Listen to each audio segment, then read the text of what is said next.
E aí, turminha da segunda série da Escola Dr. Silva Melo.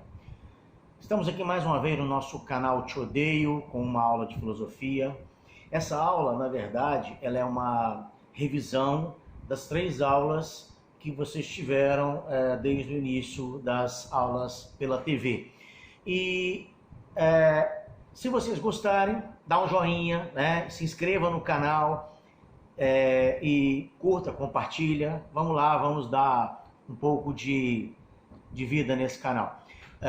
Se vocês começarem a gostar e compartilhar, eu de repente até resolvo fazer uma produção por semana. A aula de hoje é uma revisão, como eu disse, de todas as 3 aulas que vocês tiveram ao longo da semana.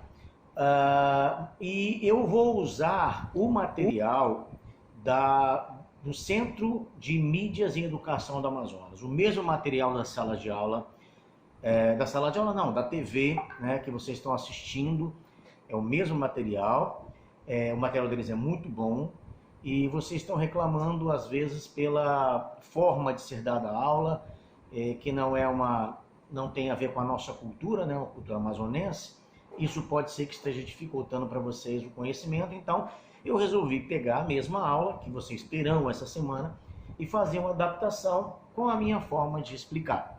Espero que vocês consigam aproveitar alguma coisa, se é que eu vou conseguir fazer alguma coisa interessante aqui.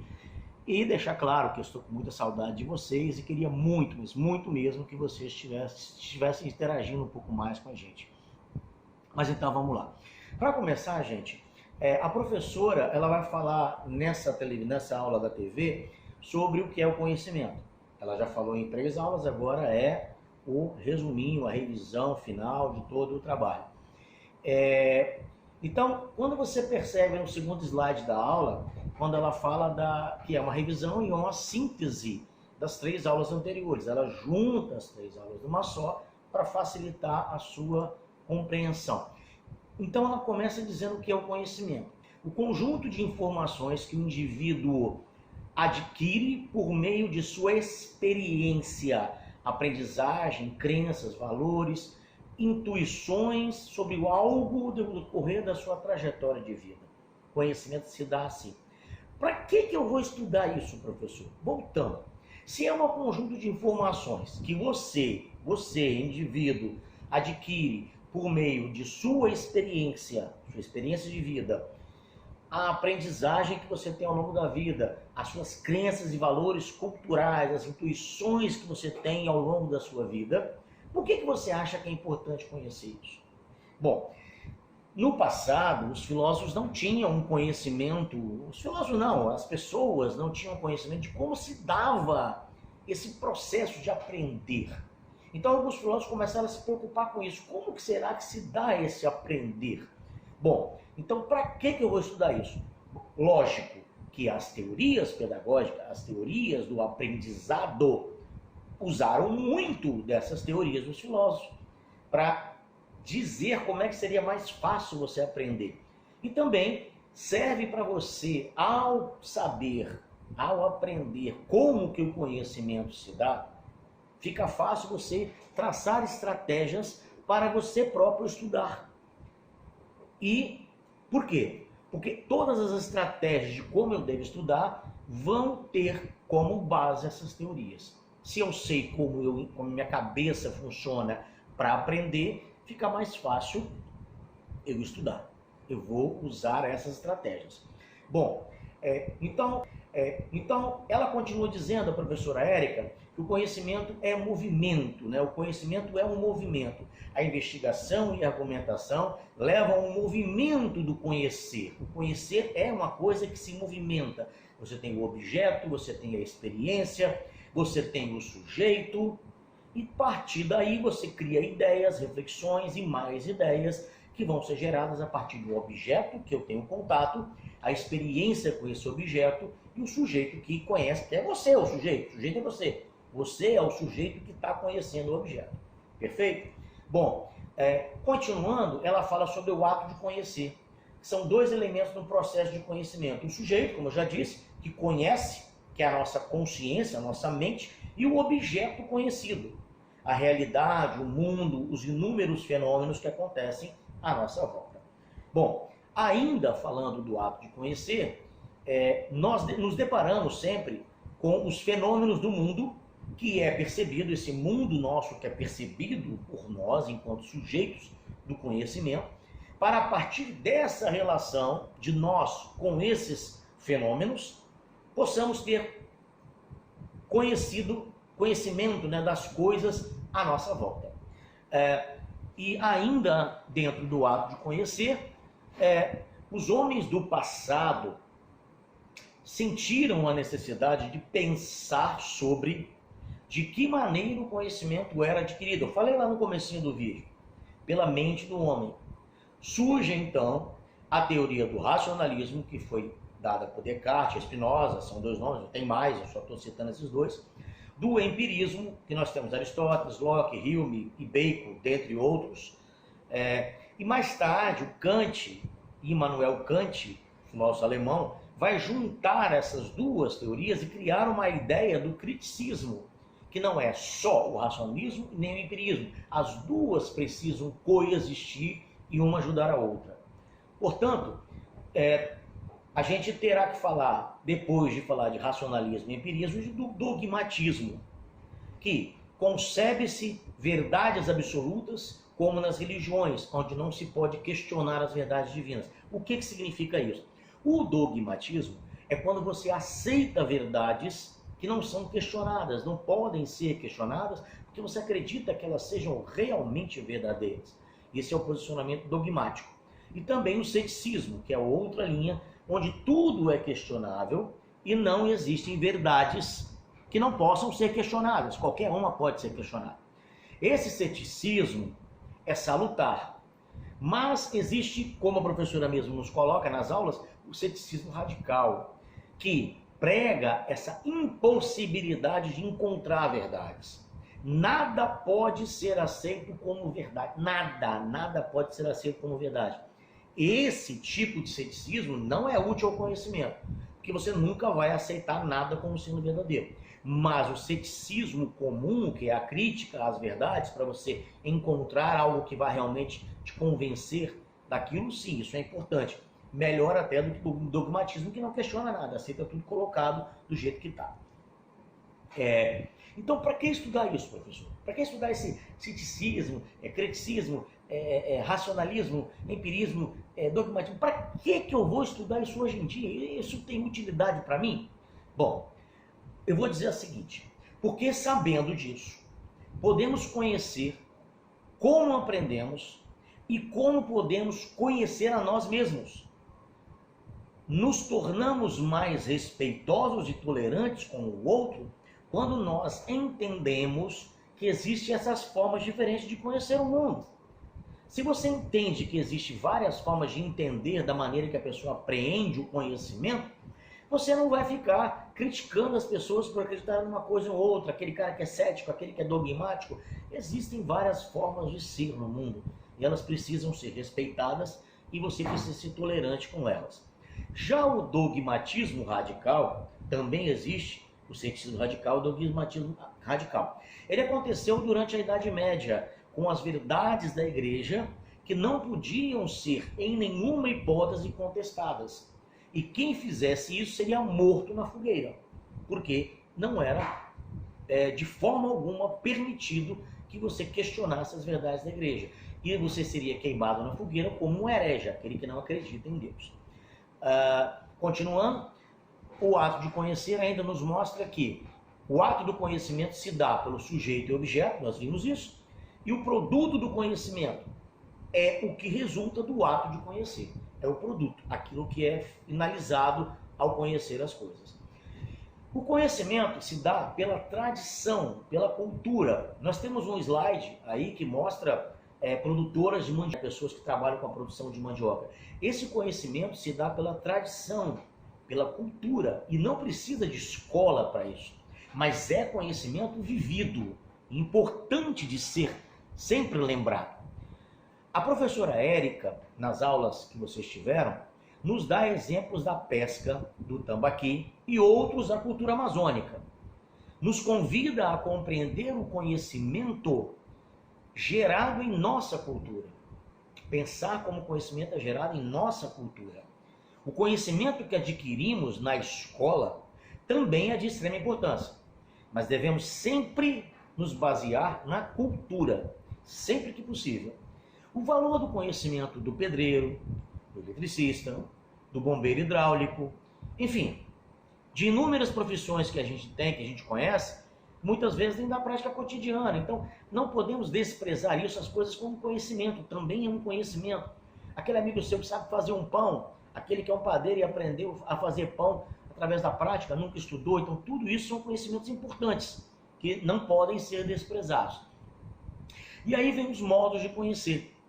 Na aula que vocês viram, a professora Érica coloca 4 modos de conhecer. Que modos são esses? Nós temos um slide aí, mostrando uma menina, né, olhando para cima, pensando. Então a primeira é a intuição. A intuição puramente. É o conhecimento imediato. Por exemplo, um cálculo matemático de cabeça. Você faz de cabeça, 2 mais 2 é 4. Isso é intuição, já está na sua cabeça aqui, não precisa fazer conta, nada. 3 vezes 3 é 9, você já aprendeu, já absorveu, já ficou na sua intuição. A intuição empírica, baseada em uma experiência. Exemplos que a gente tem, atravessar uma rua. Você, quando vai atravessar a rua, você não fica medindo se a distância que está de você do carro, vamos calcular aqui a distância do carro, a velocidade para ver se eu vou atravessar. Não! A experiência já demonstra que, de acordo com a distância que ele tiver e a velocidade que você vê ele se aproximando, você vai saber se pode ou não atravessar a rua. O feijão que a sua mãe faz para o almoço, a quantidade de feijão que ela coloca, ela não precisa ficar medindo, ela já sabe, hoje eu tenho 4 pessoas, eu vou fazer essa quantidade de feijão. Hoje eu tenho 10, é tanto. Então ela já tem isso que, pela experiência, né? Empirismo, né? Intuição empírica. Empírica vem de impéria, de empirismo, de experiência. A palavra impéria, do grego, significa experiência. A intuição inventiva é uma inspiração inovadora, uma criação inovadora. É aquela intuição que você tem, pá, caraca, eu inventei um troço aqui, deu um estalo aqui, eu acho que isso aqui vai dar certo. Então você, pelo conhecimento da sua experiência de várias coisas, você fala, caraca, eu acho que isso aqui vai dar certo. Será que se eu fizer isso assim, vai funcionar? Aí você vai lá, pela sua intuição inventiva, cria alguma coisa nova. Todos nós temos possibilidade de fazer isso, uns mais do que os outros. E a intuição intelectual, que procura captar diretamente a essência do objeto, e isso vai servir para os estudos dos objetos para criar argumentos. Eu vou buscar no objeto um conhecimento, um entendimento dele, de forma a usar o intelecto, a minha mente, o meu pensamento racional, e dali formar argumentos para explicar aquele objeto, para defender uma ideia, né? Bom, de onde vem esse conhecimento? Bom, aí nós vamos para as teorias agora. O racionalismo. No slide do racionalismo, ele fala que a realidade somente pode ser conhecida e explicada pela razão. Então, para Descartes, que foi o primeiro cara que começou a defender isso, a realidade é conhecida pela minha razão, a minha experiência, os meus sentidos podem me enganar. Então ele cria um método, uma sistematização lógica para buscar a verdade desse conhecimento. A fonte do conhecimento é a razão humana. Ele passa a conhecer as coisas pela sua mente. Então, para ele, não devemos nos deixar persuadir senão pela evidência de nossa razão. Sujeito universal. É o que ele diz do eu penso, logo existo. Podemos questionar isso? Claro que podemos questionar o penso, logo existo. Eu posso dizer que existo, logo penso. E eu vou defender esse meu lado. Né, que eu existo, então penso. Mas o que Descartes queria dizer, disse, né, que defendeu nessa época, ele nasceu em 1596 e foi até 1650, onde ele morre, quando ele escreve esse discurso do método, que é o livro mais famoso dele, justamente ele quer dizer que o nosso conhecimento só é possível através do uso da razão. Quando eu experimento coisas, o meu olhar pode me enganar, o meu ouvido pode me enganar, meu paladar pode me enganar, então os meus sentidos me enganam. Lembra quando você está no seu quarto e de repente você ouve um barulho na cozinha e você está sozinho assistindo um filme de terror? Você vai, levanta e vai devagarzinho para a cozinha, de repente você vê uma coisa nas sombras e toma um susto e sai correndo. Depois você volta com calma, acende a luz e vê que é só um pano pendurado na vassoura. Mas o seu sentido te enganou, você estava com o sentido voltado para aquele filme de terror, nós já falamos isso em sala, demos esse exemplo, e você foi levado a pensar que era outra coisa. Então por isso que ele fala que o sentido nos engana. Já quanto ao empirismo é uma outra teoria. Todas as nossas ideias são provenientes da experiência. Tudo que a gente aprende é a experiência que nos dá. Os sentidos nos ensinam. Os sentidos vão colocar a experiência em uma folha em branco, que nós nascemos como uma folha em branco, segundo John Locke, mas para Descartes os sentidos podem nos enganar, foi o que eu disse. Então, há essa luta para dizer qual é a fonte do conhecimento, é a razão ou a experiência? É lógico que tem coisas que a gente conhece pela experiência. Quando você é pequeno, você aprende que não pode mexer na beira do fogão. Quando você mete a mão numa panela quente, queima a mão. Você não vai querer botar a mão de novo lá, né? Então, você também aprende pela experiência. Então, essa luta em saber como se dava durou por muito tempo, até que um tal de Kant veio resolver isso aqui. Então, para o empirista John Locke e outros que eu falei, ao nascermos, nossa mente é como um papel em branco, uma tábula rasa. Veja, toda vez que você ouvir tábula rasa, é porque isso foi um termo usado por ele na época, porque é como se fosse uma tábula, né? Uma tábua onde você grava coisas nela. Então, uma tábula rasa, a gente pode traduzir para papel em branco, desprovida de qualquer ideia. Então, o sujeito vai construindo as ideias, escrevendo as ideias nesse papel em branco à medida que vai experienciando a vida dele. Bom, e aí então Kant vai, um pouco mais tarde, vir com a ideia do criticismo. O racionalismo e o empirismo, como resolver esse problema? Todo conhecimento começa com a experiência, mas que ela sozinha não nos dá o conhecimento. Por quê? A experiência é o primeiro contato. A razão vai entender a experiência, vai tratar essa experiência e vai entender e formar conhecimento a partir dessa experiência. Então é a razão que estabelece o conhecimento a partir da experiência. Então as duas coisas estão juntas. Racionalismo e empirismo juntos geram o conhecimento dos fenômenos. Tudo que acontece à nossa volta são fenômenos. Mais tarde vai surgir uma teoria filosófica chamada fenomenologia, que vai estudar bastante sobre esses fenômenos. Então tudo isso vai gerar conhecimento. Eu diria, o Kant, para explicar melhor, o Kant fala que existe o conhecimento a priori ou a posteriori. Vamos simplificar. O a priori é aquilo que já vai na sua razão. Você já conhece, já está aqui, você já teve uma formação anterior, antes da experiência. E o a posteriori é uma nova experiência que você tem e você junta com aquele conhecimento que você já tinha na sua razão e forma um novo conhecimento. Bom, e o ceticismo? Bom, isso já não tem nada a ver com aquelas formas de conhecer. Ceticismo é uma oposição ao dogmatismo e, na verdade, é de que maneira eu acredito que eu forme esse conhecimento. Para o ceticismo, uma posição filosófica que consiste em desconfiar da ideia de que existe uma verdade absoluta. O cético é aquela pessoa que desconfia que é possível encontrar uma verdade, então ele vai sempre questionar. Mas pode chegar, depois do questionamento, a entender uma verdade, a aceitar algo como sendo válido. O ceticismo radical não vai aceitar nada como válido. E o dogmatismo? Posição filosófica.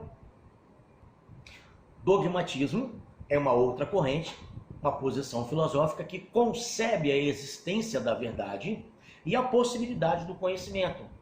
Destacar aqui, eu quero destacar o religioso. O religioso é aquilo que tem verdades que não se contestam, porque se você contestar, você vai contra algumas ideias básicas da sua religião. Então, você não vai questionar certas coisas da sua religião, porque senão você está questionando a sua própria crença naquela religião. Mas existe o dogmatismo radical, que foi aquele que eu disse antes, que aconteceu na Idade Média com a igreja. E ainda existe hoje em algumas igrejas o dogmatismo radical que não aceita você questionar nada, é aquilo e pronto, e acabou.